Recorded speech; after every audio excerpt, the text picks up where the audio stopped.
Mulheres. As mulheres foram oprimidas por muitos e muitos séculos, até que finalmente isso vem mudando. Para isso acontecer ocorreram diversas atitudes revolucionárias. Hoje veremos as 7 mulheres mais corajosas da história. Mas antes, seja bem-vindo ao canal Explorando o Mundo, já deixe seu like e se inscreva no canal. E agora vamos para o vídeo. Leila Diniz. Leila não entrou em nenhuma guerra, literalmente falando, como a maioria das mulheres desse vídeo. Mas a atriz é o maior símbolo da revolução feminina ocorrida no Brasil da década de 60. Não é novidade que nessa época a repressão do Estado, em vários sentidos, era imensa. Não podia se fazer nada. Mas Leila Diniz não estava ligando muito para isso. Leila costumava dar declarações e tomava atitudes que nenhuma outra mulher sequer ousava fazer. Ela era tão destemida que falava o que bem entendia. Numa entrevista para o Pasquim, em 1969, a atriz falou tanta barbaridade que após isso foi criado o Decreto Leila Diniz, que estabeleceu a censura na imprensa. Ela acabou sendo perseguida pela polícia política, foi alvo de duras críticas da sociedade conservadora, perdeu seu contrato com a Globo, e morreu aos 27 anos em um acidente de avião. Hoje Leila Diniz é vista como uma heroína. Segundo Carlos Drummond de Andrade, sem discurso, nem requerimento, Leila Diniz soltou as mulheres de 20 anos presas ao tronco de uma especial escravidão. Cleópatra. Obcecada pelo poder, essa mulher foi autora de um plano audacioso. Conta a história que ela se embrulhou em um tapete que foi entregue a Júlio César. É bom lembrar que César era a autoridade máxima da humanidade naquela época.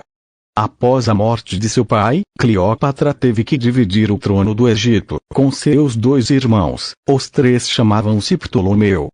Mas, isso não era suficiente para a gananciosa mulher, que pensou que ao lado do imperador romano o caminho poderia ser mais curto para deixar de ter que dividir o trono egípcio. Ao desembrulhar o tapete, Júlio César encontrou Cleópatra e toda a sua exuberância e não teve jeito, a mulher fisgou o rapaz. Com o auxílio do poder romano, a personagem lendária acabou com a vida de seu irmão e assumiu o poder que tanto almejava. Mais tarde se envolveu também com Marco Antônio, outra figura de poder elevado na sociedade. Completamente seduzido pela moça, o homem chegou até lhe devolver algumas terras que o império havia conquistado. Essas atitudes não agradaram o Senado romano que, em certa altura, declarou guerra ao casal. Após perderem uma batalha, os 2 se mataram, sendo que Cleópatra se deixou picar por uma naja egípcia. A mulher, como podemos ver, era muito inteligente. Ficou conhecida como grande negociante, poliglota, estrategista militar, estudada, sedutora e, acima de tudo, corajosa. Cleópatra entrou para a história como uma das figuras mais interessantes a serem estudadas. Mata Hari. Essa é uma história bastante controversa. Margareta Gertruida Zelle nasceu em 1876, nos Países Baixos, e teve uma vida extremamente difícil. Dissoluções familiares, marido alcoólatra e agressivo, e falta de lar foram alguns dos fatores que desenharam a realidade dessa mulher, até por volta de seus 30 anos. Foi quando, em 1905, ela passou a se apresentar com suas danças sensuais e supostamente sagradas nos salões da França. Suas apresentações eram tão encantadoras, que Mata Hari ficou famosa pela Europa. Mas seu nome não ficou marcado na história pela dança que praticava. Margareta foi conhecida por conta de suas atividades de espionagem. Era a época da Primeira Guerra Mundial e a constante movimentação da mulher entre França, Alemanha, Holanda e Inglaterra gerou suspeita por parte de franceses e ingleses. Como é natural na história de espiões, é difícil dizer para quem Mata Hari realmente trabalhava. Mas o que é inegável é a coragem da bela mulher de arriscar a vida em um trabalho de fazer um hooligan tremer na base. O fim da história? Execução por fuzilamento. Anita Garibaldi.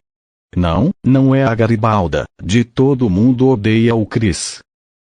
Anita foi uma mulher de duas pátrias, pouca vida e muita coragem.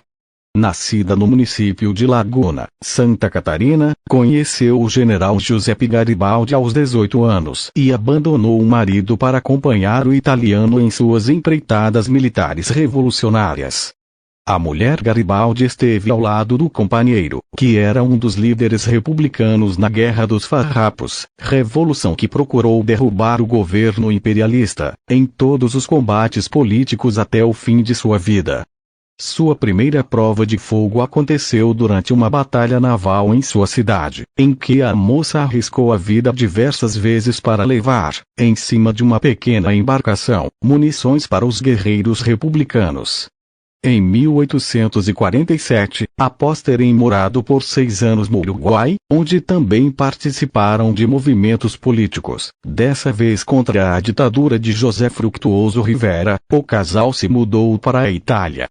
No país europeu eles participaram de guerras que tinham o intuito de promover a unificação italiana e em fevereiro de 1949 estiveram presentes na proclamação da Segunda República Romana, que durou apenas 5 meses, mas trouxe resultados políticos importantes. Perseguidos por exércitos franceses, espanhóis e austríacos, o casal viveu refugiado por alguns meses até que Anita, acometida por uma forte febre, faleceu em agosto do mesmo ano, junto de sua quinta filha que estava sendo parida quando a morte se deu. Ana Maria de Jesus Ribeiro é conhecida como a heroína dos dois mundos e existem monumentos em sua homenagem tanto na Itália quanto no Brasil. Joana d'Arc. A pequena Joana, não só teve a bravura de um viking alemão, como vestia roupas masculinas para perseguir seus objetivos. Ela foi uma guerreira francesa, e para muitos, se não para todos, é a maior heroína do país de todos os tempos. Em 1429, com 17 anos de idade, liderou as tropas francesas, em seu primeiro combate na Guerra dos 100 Anos, conflito entre França e Inglaterra, travada entre 1337 e 1453, no que ficou conhecido como Batalha de Jargeau. A santa, canonizada em 1920, foi fundamental para a vitória francesa sobre os ingleses, em uma das guerras mais famosas da história. O que fez a donzela de Orleans seguir seu caminho foram as vozes que ela afirmava ouvir desde os 12 anos que a pediam para salvar a França. Foi o que a menina fez com disciplina e uma absurda coragem. Em 30 de maio de 1431, aos 19, Joana foi queimada viva em praça pública, acusada de heresia. Desde então, é considerada um mártir, o que a caracteriza não só como guerreira, mas também como religiosa. Maria Quitéria. Essa moça é conhecida como a Joana d'Arc brasileira. Viveu entre os anos de 1792 e 1853, no estado da Bahia, onde lutou bravamente pela independência local diante do domínio português. No ano de 1822, Maria Quitéria se alistou deliberadamente, e contra a vontade do pai, no regimento de artilharia do Exército Libertador. Por conta de sua habilidade com as armas, ela aprendera a manejar o objeto quando menor, recebeu apoio do Major José Antônio da Silva Castro para permanecer no exército, quando seu pai veio buscá-la. Alistada como soldado Medeiros, a moça se tornou o primeiro cadete e passou a ser vista como heroína pela população baiana após as demonstrações de bravura nas batalhas em que participou. Em 20 de agosto de 1823 foi condecorada, pelo próprio imperador, como Cavaleiro da Ordem Imperial do Cruzeiro, a primeira ordem honorífica originalmente brasileira. Boadicea. Essa foi mais uma das mulheres que esteve à frente de um batalhão. O ano é por volta de 60 depois de Cristo, o local é a Grã-Bretanha e a realidade política da região é o domínio cada vez maior do Império Romano. Com a morte de seu marido, o rei dos Essenos, os romanos tomaram posse das heranças que deveriam ser de Boadiceia, o que gerou um sentimento de revolta, não só na mulher de portes avantajados, como também em todo o povo esseno, e consequentemente uma onda de protestos. Esses protestos logo foram silenciados pelo exército romano por meio de botinadas na rainha. Essa atitude acendeu a ira de Boadiceia. A senhora, então, organizou um exército com os homens de seu povo e dos povos mais próximos para tentar derrubar a dominação abusiva de Roma. Os resultados conseguidos por essas tropas, que somavam 100.000 guerreiros, foram impressionantes. Diversas cidades que eram controladas pelo Império Romano foram massacradas sob o comando da raiva determinada de Boadiceia. É verdade que logo depois os romanos derrotaram a rainha e os rebeldes, mas esse foi um dos movimentos mais violentos contra o Império. Boadiceia é homenageada com uma grande estátua em Westminster, na Inglaterra. Muito obrigado pela atenção e espero que tenha gostado do vídeo. Se não se inscreveu no canal, se inscreva e compartilhe com um amigo.